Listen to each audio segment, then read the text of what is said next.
자, 오늘 수업을 시작하겠습니다. 음, 저희가 지금까지 뉴럴 네트워크 만들 때 이제 제일 중요하게 봤던 게 경사하강법이라고 하는 학습 방법인데, 경사하강 자체가 이제 제일 중요한 거는 로스 펑션을 정의하고, 이 로스 펑션에 의해서 실제 값하고 이제 예측 값하고의 차이점을 이제 역으로 백프로포게이션 하면서 학습해 가는 과정을 많이 했어요. 근데 저희가 이제 이 로스 펑션들이 이제 제일 많이 썼던 게 지금까지는 이제 민스퀘어 에러라든가 RMSE 같은 이제 루트를 씌운 이런 알고리즘들을 썼었는데, 기본적으로 이 알고리즘들은 이 왼쪽에 있는 것처럼 결국에는 초록색이 이제 예측값이에요. 초록색이 예측값이고, 이제 점들이 이제 그라운드 트루스 실제 값입니다. 실제 값하고 이 차이들을 모아가지고 그 차이 값만큼 이제 역전파를 시켜서 이 초록색 선 자체가 이제 파란색에 가장 핏되게끔 하는 학습을 진행을 했었어요. 근데 여러분들 이제 통계학 공부를 해보신 분들 중에는 이제 알겠지만, 이렇게 측정하는 방식 외에 이제 최대우도법이라는 방식이 있어요. 들어보셨겠죠? 네, 맥시멈 라이클리우드 이스티메이션이라고 표현을 하는데, 뭐 실은 어퍼치나 매치나 나는 느낌이긴 한데, 결론적으로는 우리가 이제 정규 분포라는 거는 실은 평균과 이제 표준 편차를 이용하면은 어떤 모양의 이제 가우시안 분포를 따르는지를 우리가 이제 분포를 예상할 수 있잖아요. 그러면은 반대로 지금 내가 보여지는 이 데이터들이 어떤 분포를 따르는 게 가장 적정하냐라는 생각에서 제안하는 게 이제 최대우도법이라는 계산 방식입니다. 그래서 뭐 비슷해 보이지만 이제 최대 우도법은 내가 발견한 관측한 데이터들의 분포를 어디에 적합하는 게 맞냐라는 거고, 실제 MSE는 내가 예측한 모델하고 실제 값하고 완전히 일치하냐 이거를 보는 겁니다. 그래서 둘 중에 뭐가 옳을까라는 거에 대해서 이제 여러 가지 의견이 있을 수 있지만, 이제 최대 우도법도 굉장히 많이 활용이 됩니다. 가령 여러분들이 지금 뭐 이미지 분석할 때는 어떤 이미지의 분포 자체가 정확하게 픽스드된 값으로 보여지기보다는 이제 어떤 분포를 따르는 값들의 이제 관측값으로 보일 수도 있잖아요. 그러면 이제 이 분포 자체를 예측하고 나면 장점이 뭐냐면은 반대로 어떤 값이 나올 수 있는 확률들을 우리가 예측해낼 수가 있어요. 그래서 어떻게 보면 이제 새로운 예측이라든가 아니면은 뭐 생성? 지금 우리가 생성 모델에 대해서 공부를 할 거니까 생성의 범주를 결정하는데 훨씬 더 탁월한 기능을 발휘할 수 있습니다. 그래서 로스 펑션 중에서 이 분포의 차이점을 학습하는 로스 펑션이 꽤 많이 있어요. 우리가 두 가지를 다 많이 씁니다. 이제 분포가 차이가 있느냐, 아니면 정확하게 예측값과 실제값의 차이가 존재하느냐, 이 두 가지를 굉장히 많이 쓰는데요. 지금 여러분들 우리가 쭉 하면서 생각보다 이제 많이 썼어요. 많이 썼는데 제가 로스에 대해서 딱히 지적을 안 하고 넘어갔으니까 그냥 쭉쭉쭉쭉 넘어오긴 했는데, 생각보다 저희가 이제 마지막에 최종 아웃풋을 시그모이드 함수를 쓰거나 소프트맥스 같은 거 썼을 때는 대부분 이 분포의 차이를 학습하는 로스 펑션들을 사용을 해왔습니다. 그래서 오늘은 이 부분에 대해서 우선 먼저 짚고 그 다음에 겐으로 넘어가도록 할게요. 듣다 보면 내가 이걸 왜 알아야 되지? 라는 생각이 잠깐 들다가도 한번 듣고 나면은 아, 굳이 내가 이 정도면은 그냥 알아도 되겠다 라는 생각을 하게 될 겁니다. 그래서 여기 사이트가 하나 있더라고요. 되게 잘 만드셨어요. 이름도 이뻐요. 공돌이의 수학 정리 노트라고. 네. 공돌이들을 위한 사이트인 것 같아요. 그래서 여기서 이제 되게 간단하게 시뮬레이션을 하실 수가 있어요. 이게 보시면은 그 최대 우도법으로 봤을 때 요 지금 가운데 보면은 점으로 떨어진 데이터들 있죠. 이게 랜덤하게 그냥 데이터가 떨어진 거예요. 그러니까 일직선상에 어떤 데이터들이 랜덤하게 떨어졌는데, 이 랜덤한 데이터들을 표현하기에 가장 좋은 분포가 뭘까라는 거를 지금 정말 이렇게 시뮬레이션을 이렇게 보여주는 겁니다. 가장 좋은 분포가 뭘까요? 여기서는 실은 분포를 가정할 때 표준 편차는 무시하고 오로지 이제 평균만 계산을 한 거거든요. 평균이 어떤 평균이었을 때 이 데이터를 가장 잘 나타낼까라는 겁니다. 그래서 여기 샘플을 한번 추출을 다시 바꿔보시면 다양한 샘플에 따라서 어떤 분포가 이 데이터를 가장 잘 해석했는지를 보여줘요. 그럼 이제 우리는 아, 이럴 수 있겠다라고 가정을 해놓고 그러면은 그냥 보시기 좋게 이렇게 한 거예요. 그래서 광고가 많이 뜨네. 그러면 이거를 어떻게 계산하면 여러 분포 중에 내가 관측한 데이터를 가장 잘 설명하는 분포일까를 결정할 수 있을까라고 보는 겁니다. 그래서 여기서 제안하는 거는 요 공식 하나인데 쉽게 말하면은 지금 여기 보시면 1, 4, 5, 6, 9라는 데이터가 관측이 됐어요. 관측이 됐는데 두 개의 분포를 가지고 있습니다. 이게 빨간색 분포가 있고 파란색 분포가 있어. 그럼 두 분포 중에 누구한테 어느 분포가 이 데이터를 가장 잘 설명할까요? 라고 하면 그냥 눈으로 봐도 빨간색이죠. 이걸 공식적으로 해석하면은 자, 1이 나올 이 분포에서의 확률이 얼마냐? 그 다음에 4가 나올 이 분포에서의 확률이 얼마냐? 5가 나올 이 분포에서의 확률이 얼마냐? 6이 나올 이 분포에서의 확률이 얼마냐? 9가 나올 이 분포에서의 확률이 얼마냐를 전부 서메이션 하면 이 값이 이 분포를 나타내는 우도가 되는 겁니다. 그래서 지금 그냥 단순하게 눈으로만 봐도 파란색 분포에서 1, 4, 5, 6, 9를 뽑아내 보면 전부 왼쪽에 치우쳐져 있잖아요. 그럼 빨간색에 비해서는 굉장히 낮은 값을 가질 수밖에 없어요. 그래서 이 최대 우도 정리 자체는 이제 모든 분포, 내가 지금 적용 가능한 그리드 서치 하듯이 적용 가능한 다양한 분포들에 대해서 이 분포에서의 얘의 확률 값들을 쭉 뽑아가지고 그걸 서메이션 했을 때 가장 높은 값, 가장 맥시멈 분포를 취해오면 이 데이터를 가장 잘 설명하는 거야 라는 게 이제 최대 우도법입니다. 되게 명쾌하죠? 잘 이해되죠? 네. 근데 이제 저희가 여기서 하나 더 설명을 하기 위해서 그냥 정보이론에서 쓰고 있는 기본적인 그 정보이론에서 제일 많이 쓰고 있는 이제 어떤 정보를 어떤 체계로 만들었을 때 가장 비용이 많이 드는가에 대한 비용 이론이 있어요. 이게 엔트로피라고 표현을 하는데 이 엔트로피에 대해서 간단하게 조금 보고 나면 좀 이해가 쉬울 테니까 한번 설명을 해볼게요. 저희가 데이터를 우리 혹시 문자 아스키 코드 같은 거 알아요? 문자 아스키 코드 알죠? 문자를 표현하는 데 있어서는 실은 0일이라는 숫자 체계로 그냥 숫자를 부여한 거예요. 여러분들 나중에 LLM 같은 거 하면은 토크나이징이라고 표현을 하거든요. 모든 문자나 모든 데이터를 컴퓨터에서 표현하려면은 그냥 숫자로 표현을 해야 됩니다. 숫자로 표현을 해야 되는데 자, 저희한테 제한된 저장 공간을 가지고 있어요. 그래서 내가 0일을 숫자를 쓸 수 있는 제한 폭이 있어. 그 폭이 있는데 누군가 나한테 그냥 지시를 했어요. 야, 알파벳을 코드로 바꿔. 그런 다음에 앞으로 내가 쓰는 문자를 다 저장해봐. 라고 표현을 했어요. 그래서 제가, 그냥 간단하게, A는 0. 그 다음에 B는, 0 했으니까 1. 그 다음에 C는, 3 써야 되니까 이제 1, 0. 이렇게 해가지고 그냥 순중을 계속 시켰어. 그래서 알파벳을 다 부여해서 I까지 이제 값을 다 매겼어요. 그랬더니 이제 정보 길이만 놓고 봤을 때는 A는 한 칸밖에 안 써요. 이게 구분자는 무시하고 생각할게요. A는 한 칸밖에 안 써. B도 한 칸밖에 안 써요. C는 두 칸을 쓰는 거예요. D도 두 칸을 쓰고 E는 세 칸을 써. 그 다음에 F도 세 칸, G도 세 칸, H도 세 칸, I는 네 칸을 써요. 결과적으로 뒤로 가면 뒤로 갈수록 내가 더 많은 정보를 저장하기 위해서 더 많은 공간을 쓸 수밖에 없는 겁니다. 지금 내 룰에 따르면은. 자, 이게 합리적인가에 대한 얘기를 하는 거예요. 이게 과연 합리적인가라고 봤을 때 내가 데이터를 저장하려고 하는데 총 4개 글자를 저장하려고 해요. 에그, 배드, 하이, 헤드라는 4가지 글자를 저장하려고 합니다. 그랬더니 구분자는 무시하고 요 위에 있는 코드표를 가지고 이렇게 일일이 다 연결을 했어요. 연결을 했더니 어떤 일이 일어나냐면은 에그를 표현하는 데만 100110110이라는 굉장히 긴 문자를 써야 돼요. 그 다음에 배드는 조금 짧아졌어요. 그 다음에 헤드는 엄청 긴 문자를 써야 됩니다. 그래서 이만큼 정보 길이를 차지하는구나 라고 우리가 길이를 판단을 했어요. 여러분 잘 생각해야 되는 게 길이가 길면 길수록 여러분들한테 비용이 늘어나는 거예요. 네.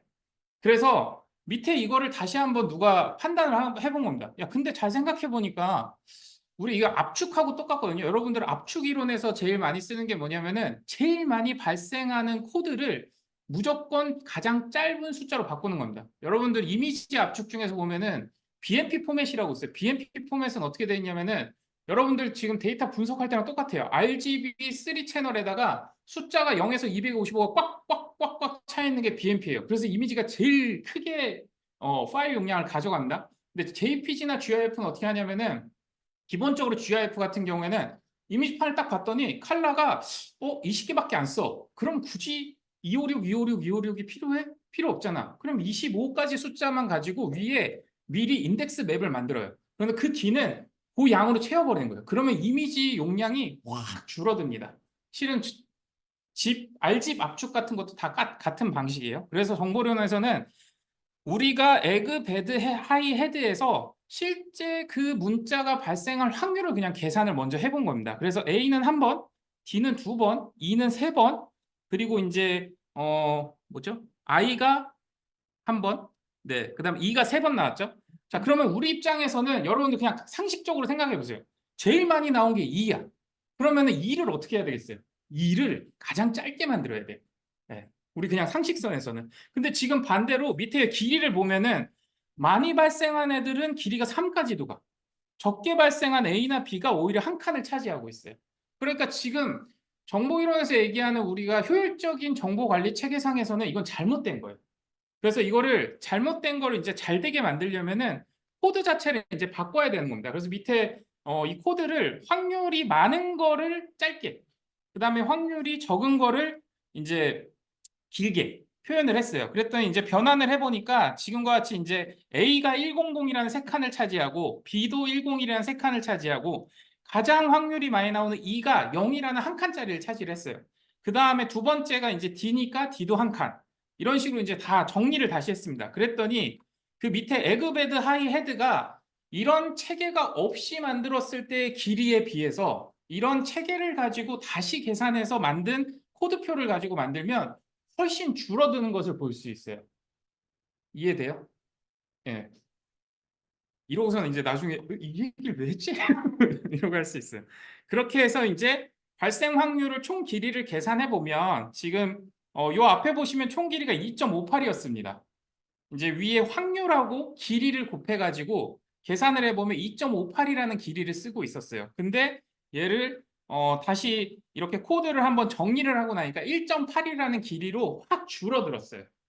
그래서 확률과 그 발생 빈도에 따른 길이를 짧게 하는, 그러니까 확률적으로 높은 데이터는 길이를 굉장히 짧게 해야지 매우 효율적이다라고 표현하는 거예요.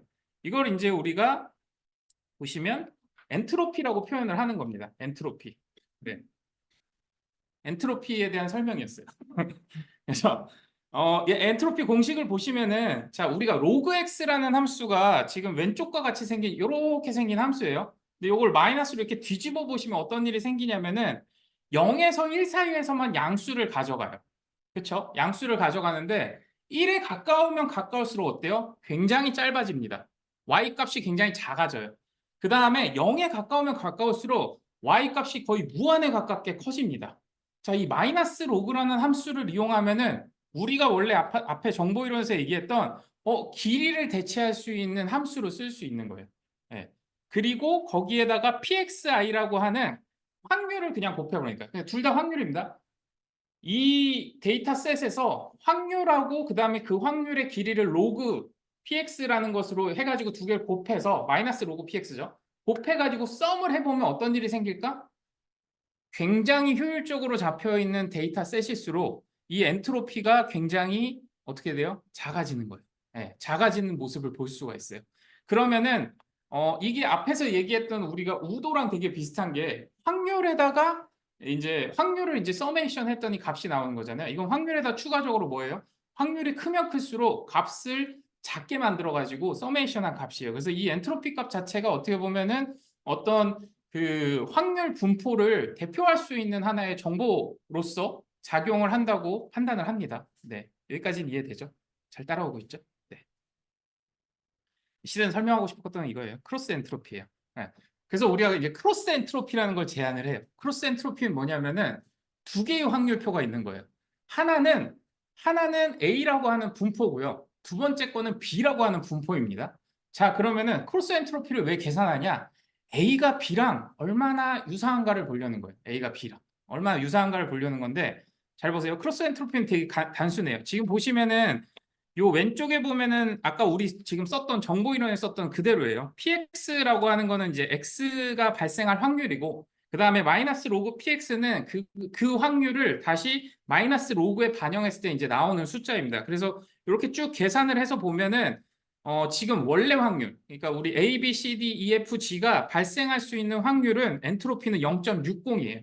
그러면은 요 확률 혼자 봤을 때 엔트로피 값은 0.60입니다. 0.60인데 자, 크로스 엔트로피는 어떻게 계산하는 거냐면은 이 트루 클래스 확률에다가 이제 우리가 예상한, 예측한 모델의 클래스의 확률 값을 마이너스 로그를 취하는 거예요.